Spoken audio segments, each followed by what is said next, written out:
ఎప్పుడైతే మారు మనసు పొంది బాప్తిస్మం పొంది ఇక సృష్టికర్త చేతికి నిన్ను నువ్వు అప్పగించుకుంటావో, ఇక అప్పటి నుంచి నువ్వు ఎప్పుడైతే నిన్ను నువ్వు అప్పగించుకుంటావో ఇక అప్పుడు తన పని తాను మొదలు పెడతాడు.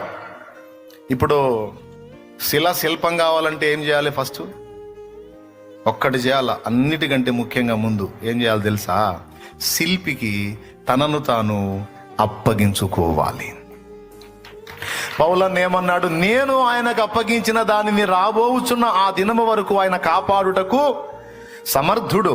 నేను నమ్మిన వానిని ఎరుగుదును గనుక సిగ్గుపరచబడను అన్నాడు. నేను నా సృష్టికర్తకు నేను అప్పగించుకున్నాను. ఆయన ఏంటో నాకు తెలుసు, ఆయన పనితనం ఏంటో నాకు తెలుసు, ఆయన జ్ఞానం ఏంటో నాకు తెలుసు, ఆయన శక్తి ఏంటో నాకు తెలుసు. అందుకే నన్ను నేను యథార్థంగా ఇదిగో నీ చిత్తము చొప్పున నన్ను చేయమని నేను నిత్యము నేను నాకు కలిగిన సమస్తమును ఆయనకే అప్పగించుకుంటున్నాను.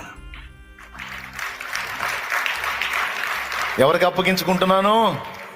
ఆయనకే అప్పగించుకుంటున్నాను.